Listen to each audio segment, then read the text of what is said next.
The greatest goal scorer of all time Cristiano Ronaldo finally goal পাইছে 2টা। তো সে যে গোল পাচ্ছিল না, এটাই ছিল মানে আসলে অনেক সমালোচনা হয়েছে, অনেক কিছু কথা হয়েছে, ফাইনালে 2 গোল। সো আসলে তার যে পজিশন সেন্স এবং তার হচ্ছে যে গোল স্কোরিং অ্যাবিলিটি, এটা তো অলওয়েজ বেস্ট বলে সে বেস্ট। তো সে আসলে বয়সের সাথে কুলে উঠতে পারতেছিল না, সেই জন্য সে আসলে অনেক স্কোর বা ওই মিলিমিটার বা সেকেন্ডের ওই হেরফেরটা হওয়ার কারণে গোলটা মিস হয়ে গেল, ফাইনালে 2 গোল। এখন কথা হচ্ছে যেটা, সে 2 গোল দেওয়ার মাধ্যমে হচ্ছে টুর্নামেন্টটা মোটামুটি জমায়ে তুলছিল, যেখানে হচ্ছে ধরেন যারা স্টার প্লেয়ার আছে তারা তো মোটামুটি সবাই, মেসি, হাল্যান্ড, এমবাপ্পে, বিনি সবাই গোল পাইতেছিল। এখন রোনালদোই খালি বাদ পড়ে যাচ্ছিল, সমালোচনা হয়েছিল, সেই জায়গায় রোনালদোর গোল টুর্নামেন্টটাও জমায় দিছে।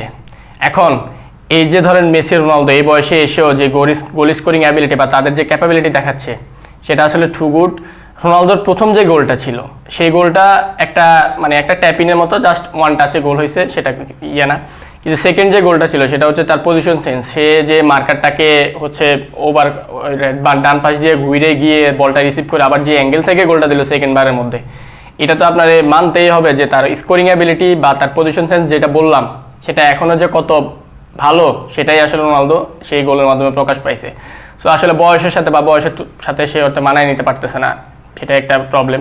এখন রোনালদো এবং মেসির ওই গোলগুলা এই বার্তা দেয় যে যারা নতুন আছে তারা আসলে, নতুন বলতে কি হাল্যান্ড, এমবাপ্পে যারা আছে তাদেরকে এই বার্তা দেয় যে আমরা এখনো স্টিল দেয়ার, আমরা এখনো ফুরিয়ে যাই নাই। সো রোনালদো কেবল ওই ফুরিয়ে যাওয়াটা, রোনালদোর হিটার আছে বা রোনালদোর যারা নিন্দুক যারা, সেটা তাদেরকেও আসলে বলে দিছে যে Ronaldo still there. So Messi, Ronaldo always still there.